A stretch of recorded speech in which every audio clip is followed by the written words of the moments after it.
vad lilla gråter du. Nej, men har jag sagt någonting? Jag pratar. Nej, jag bara så glad att se. Nej, men nu kan vi ju. Ska jag ha det där i spegeln? Nej, det sätter ingen mera där. Sen slut där. Det är bra. Va? Det är bra. Det går bra. Well, this film, I really don't know what number in our working together it is. It comes after I had also left Norway for a long time and had started to work in the United States and been on the stage on Broadway and on American movies. But coming back to do this Autumn Sonata was really like coming home. Så. Bra. Här ska du hålla. Ja. Och sen kommer du precis förbi kameran. Där. Ingmar's soul, Ingmar's way of writing, talking to a man that knows everything about the inner life of a human being. And if you work other places and with other people, that's not always what is happening. Så. I think most of his movies for Ingmar is looking back at parenting in the way his own parents had been. As a parent, he himself was not a great parent, and I think his children will agree on that, because he was someone who worked, someone who would leave the mothers and find another woman and be parent to some other child. He knew very little about parenting. Although I know when the children grew up and they could be part of the creative life that he had, I think many of them really felt enormously proud to be his child. Då blir du då reser du på dig. Så. Och så går du ut. I remember when my daughter got married, for example, Ingmar Bergman is her father. The speech he made for her, I was thinking, you know, maybe he hasn't been a great father, but to give such a speech, it was a storytelling for my daughter about being alive, being a woman, what you want to do with your life as a woman. I thought, you know, very few fathers give such a speech to the daughter, and maybe a lot of things that you've lost because he's the kind of parent he is. What a win to have such a father. I knew for a long time about Autumn Sonata. When I was working in the United States or England or wherever I was, Ingmar and I, at least once a week, we were on the phone, and he would start talking about what he's thinking of doing and what it may look like and so. And I always knew as a certainty that I would be in it, because every movie he actually did after Persona, there was only 2 that I was not part of. And he said he had met Ingrid Bergman, and he had said to her, I would love to make a movie with you. And he was talking on the phone that, you know, it should be a mother-daughter thing, and the mother would be, you know, very much into traveling and not being a good mother, and very much maybe the way Ingrid Bergman's life had been, according to Ingmar. So I knew maybe for a year or so that I would have the opportunity to work with Ingrid Bergman and to work on this movie. Vill du vrida det lite profil också nu? Där. Så. When I got the script, and I know the same thought came to Ingrid Bergman, was here this man is writing a story about a woman who is a pianist and a wonderful pianist and is traveling the world to give of her own creativity. I knew that the criticism that movie also had, that he had written, a mother does not really do so. And when we met for the first time, both Ingrid Bergman and I said to Ingmar, you know, can't you just rewrite a little, because it's not a shame that a woman says yes to being creative and leaving home at times to live with what is her talent. And men do it all the time. No, we do not change a word. Och det är det fasansfulla i det här ögonblicket. Alltså. Det här är så svart, förstår du, så det finns inget svartare. Och här är det bara, här far demonerna runt i luften. And then we said, would it be possible to work against some of the words? You know, we say what you want us to say, but we maybe behave differently than what we say. So that's okay, you are the actresses. Men da måste, om jag nu har genomskådat det, då måste det ju bli det sättet jag säger. Ja, just det. Så att ansvaret ligger faktiskt på dig.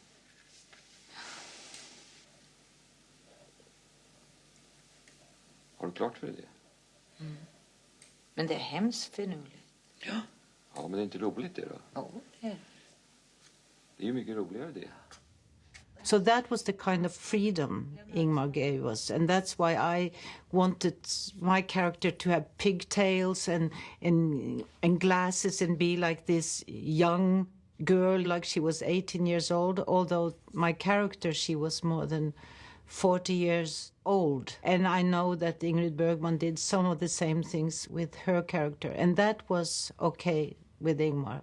We could act against the words, but we could not change the words, which for me was okay. But as it turned out for Ingrid, it was not okay. Nu så kommer det lite tidsskrivet här igen.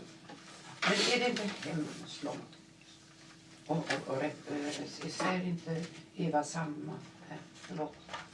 When you read a play and it is written by the director, you are so vulnerable, the director, for what you have written, and you so hope and expect people to understand what you have written. And I didn't understand at that time how vulnerable Ingmar was and how used he was to us understanding what he wanted to say, and how unused he was about people asking questions and saying, but this doesn't seem real, and why am I talking like this? And this is what Ingrid Bergman did again and again. And he said, I cannot do this. It's not going to work. She's asking and questioning everything I've done. Det är för att jag frågade redan förut en gång och sa att jag förstår inte det här att man inte kommer ihåg sin mor. Nej, men det är väldigt svårt. Jag kommer ihåg min far, han var död i många år. Ja. Nej, men du vet, det har ingenting med tidsavstånd att göra. Så. Nej. And I know Ingrid had no idea how she was hurting him by questioning what he has written. But obviously, if somebody is a composer and every time you hear a new note from the orchestra, you say, why do you have that note? Somebody is a writer and somebody is asking, so why is that sentence there? You can't answer those questions. It's part of creativity. And maybe Ingrid shouldn't have asked so much. I don't think that in the end Ingrid and Ingmar found a real way to communicate because they came from such different worlds. Ingmar was used to understanding and silence and people creating from themselves with no questions. And I actually like that. I don't like when people are asking me too much when I'm a director. So why is she saying that? Should she say it like this? And you fill up the whole creation with a lot of questions. And I was used to it with Ingmar. I come through the door and he says, you go over to that table. And I just overflowed with feelings. Is this what you want or no? I'll do this, you know. I don't have those questions. I just do it. Ingrid's way of working is questions first, and then I will do it according to the answers I get. Jag var barn beundrade jag dig vansinnigt. Så jag är rätt trött på dig och dina pianon i många år. Börjar jag visst beundra dig igen, fast på ett annat sätt. Då finns det ju hopp. Ja, för alltid.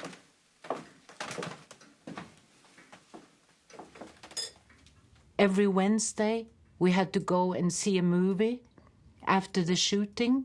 Some of us were tired, but nobody said no, because that was part of the ritual.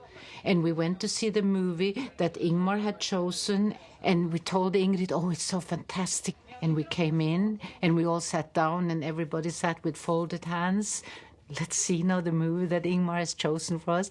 And the movie started. It was 5 minutes, and Ingrid got up and she said, no, I'm leaving. I don't have time for this. And she left. No wonder that the two of them had difficulty working together. But, you know, she left the room and I just sat there and I thought, oh, what strength that woman has. She does not have to play being the pleasant, nice woman. She is who she is. I also knew she was ill. I knew she did things that Ingmar asked her. You lie here on the floor and then you put your arms behind your head and you lie like that and you breathe like this. And she did it. She did it. She never told him, you can't do that when they have taken away lymph nodes and things under your arm. You can't do that. She did it. Ligger jag på rätt ställe? Vänta ska vi se. Nej, vi ska ha det lite närmare här. Lite mera hitåt. Vänta nu ska vi se. Och så flyttar vi tejpen med.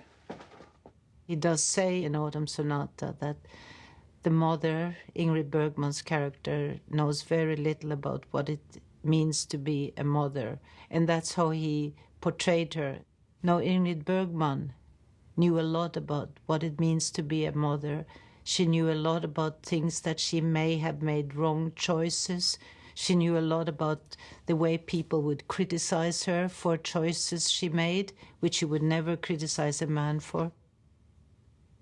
During the whole shooting of this movie, I used to really admire Ingrid Bergman. I felt very proud to be a woman. I felt proud to be a mother. I feel proud to share with her for a while this thing to be an actress. And we had one scene where Ingrid Bergman, the mother, and the daughter have a whole night where the daughter, 40 years old, is criticizing the mother for everything she did wrong. I am telling the mother that thanks to you, the way you were doing your work, being a pianist, the way you were traveling, that made my life horrible. And the daughter has 3 pages of a monologue full of hate. Your life is a horrible life because you did not take care of me. And look at me now, 40 years old, I am nobody thanks to you. Därför att jag älskade dig. Därför att du tyckte att jag var äcklig och misslyckad och obegåvad. Och du lyckades skada mig för livet. Precis som du själv är skadad. Allt känsligt och ömtåligt gav du dig på. Allt levande du kom åt försökte du kväva. So we did my 3 pages of hate monologue first, and then we turned the camera towards Ingrid. And in the end, Ingrid Bergman, the mother, who listened to this a whole night, in the end, she said something like, please hold around me, please love me. And I know when I read this, I thought, oh, incredible, you know, if I was to play the mother, I would say this, please hold around me, please love me, in a way that people would feel so bad for me and they would understand me. And she said, I'm not going to say that. Absolutely, I'm not going to say that. I want to slap her in the face and I want to leave the room. And it became so silent in the studio. Everybody was shivering. And Ingmar got furious. And they started to shout to each other. And then they went out in the corridor. And we heard them shouting out there in the corridor. And we knew the picture is over. It's not going to happen. Finally, the door opens. And in comes the genius, Ingmar, and the actress, Ingrid Bergman. Of course, genius wins, because they always win. Camera is on her and she is to say these lines. But the way she said it, it's incredible. Älskade Eva. Kan du inte förlåta allt jag gjort som var fel? Through her eyes and in her face is the anger of every woman who has gone through life and said, I'm so sorry, I'm so sorry, I'm so sorry. This horrible feeling it is to be a woman and not live up to the ideals of what a woman should be like. That is what we saw in her face, the anger. I have to say again, I'm sorry, I'm not being the real mother. But the anger was incredible. She really knew how to do a part, say the words she's been allowed to say. But under the words, she's showing the truth of a soul. Rör vid mig åtminstone. Hjälp mig.